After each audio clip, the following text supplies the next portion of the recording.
Tensions are boiling over in Birmingham as a battle between the people and the Labour Council escalates. What started with locals proudly flying Union Jacks and the St George's Cross quickly turned into confrontation after the council swooped in to tear the flags down, labelling them dangerous and inappropriate. But the people weren't about to give up their symbols of identity so easily. Instead of backing down, they came back stronger. Across the city, roundabouts have now been transformed into bold displays of patriotism, painted with the unmistakable red cross of St George. It's more than just paint on the road. For many, it's a statement, a message that no matter how hard the council tries to erase these symbols, the spirit of the people will not be erased. This is Defiance in its rawest form, and it's unfolding right here in Birmingham. Let's have a watch of the footage, but first, hit the like button and subscribe to the channel for more. We have released our new I'm Not Far Right t-shirts. There are two different variants which come in black and blue. You can find them at britishstand.com or check the link in the description. Let's get into today's video.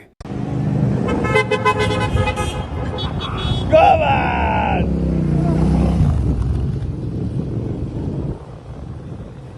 Uh-oh! Oh! Oh! What's he say? Hey? Got to go over there and have a chat. No.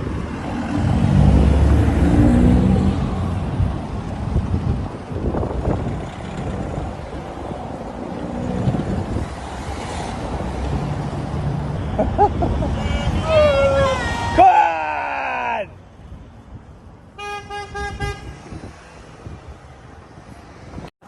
Someone's coming to help us. We need a bigger ladder. We need a bigger ladder. British. Yes. Not to England. You get me? You're not in Africa. That's it. Just to clear up any rumours that might go around, these ain't being taken down. We're putting them fucking higher. Yeah, get it as high as you can, lads.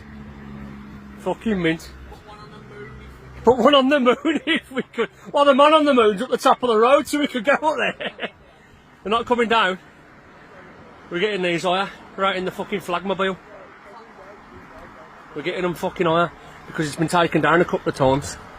So they're going somewhere where people can't reach, and that is the end of that.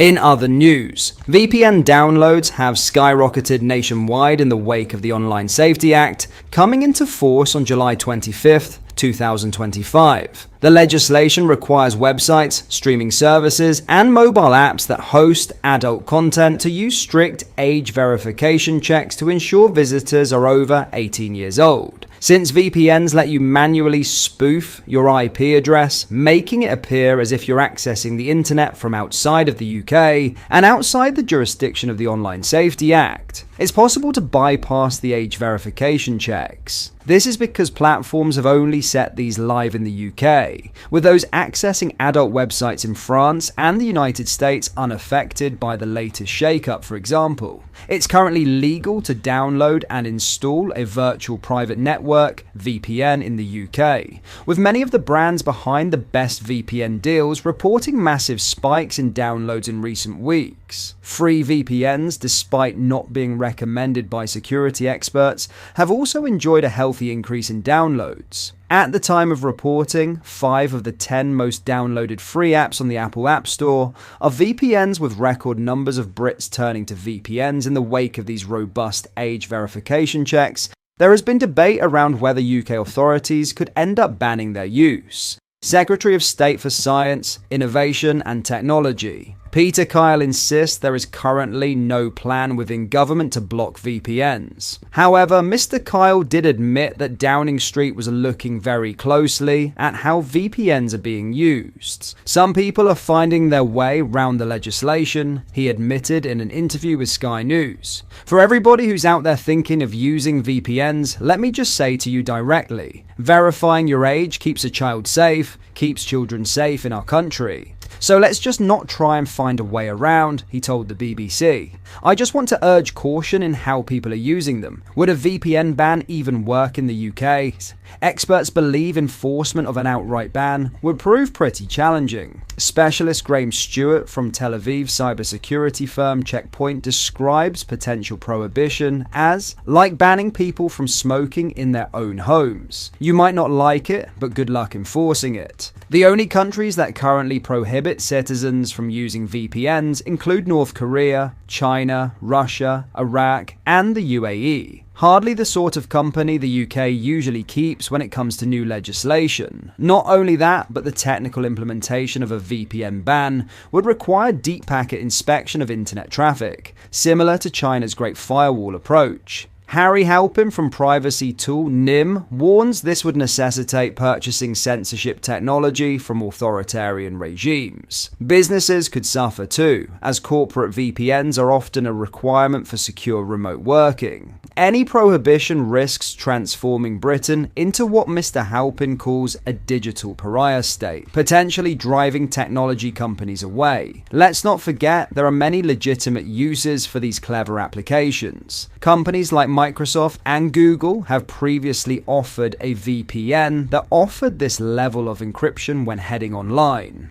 Virtual private networks, VPNs, work by creating an encrypted tunnel for all of your online traffic. When you activate a VPN, any data transmitted between your device and the website or online service is routed via the provider's servers. The encryption scrambles your data into an unreadable format, preventing third parties from monitoring your activity. It stops advertisers, broadband providers, and governments checking what you've been up to online. If you're aged over 18 and have concerns about the privacy implications of complying with the new age verification checks and uploading photographs of your passport, providing a facial scan, or entering your credit card details into a website, VPNs could be a good alternative. The Age Verification Providers Association reports an additional 5 million daily age checks across Britain, raising questions about the sheer amount of data and the potential for breaches. But be careful, not all VPNs are created equally.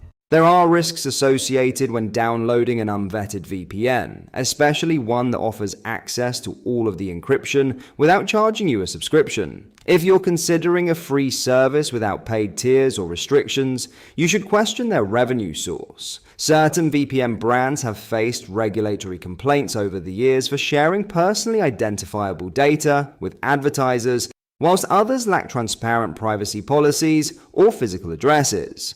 Research indicates that 38% of VPN applications on Android contain malware, while some providers openly acknowledge selling users residential IP addresses as proxy servers. Yikes. Security experts warn that malicious VPNs can harvest your browsing data, expose you to cyber attacks, or function as malware distribution channels, potentially leaving you more vulnerable than browsing without protection. Cybersecurity experts have raised alarms about free VPN services flooding download charts. Daniel Card warned these applications are riddled with issues, potentially acting as traffic brokers for data harvesting firms or exposing users to attacks through poor construction. Jamie Akhtar from CyberSmart cautioned that if you aren't paying in cash, you're probably paying with your data, noting some providers don't disclose data policies or company ownership. The government maintains you shouldn't worry about VPN prohibition, with Kyle emphasizing that far more people who are actually there to prove their age in a legitimate way than those circumventing the system.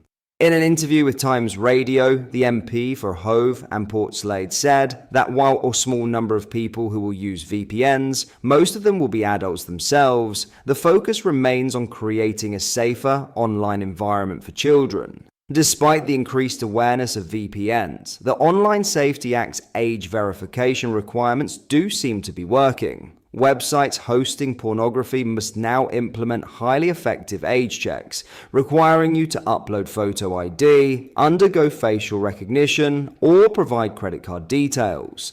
These measures have dramatically reduced traffic to major adult sites. Pornhub, Britain's most visited pornography platform, experienced a 38% decline in daily visitors, dropping from 3.2 million to 2 million in early August. Similar reductions affected other platforms, with Xvideos seeing 47% fewer visitors and OnlyFans dropping by over 10%. Commenting on this drop, Miriam Cates posted on X, formerly Twitter, "Pornhub visits down more than 1 million per day. That's a lot fewer people, including children, watching women being treated like dirt." A government spokesperson said, "We make no apology for holding platforms to account to ensure they prevent children from bypassing safety protections. This includes blocking content that promotes VPNs and other workarounds when they are aimed specifically at young users. More broadly, there are a range of legitimate reasons why adults might use VPNs which do not cut across children's safety online." What are your thoughts on what we discussed in today's video? Let me know down in the comment section below. If you have not yet already, make sure you do drop a like on this video and subscribe to the channel for more British content. Thank you, take care, goodbye.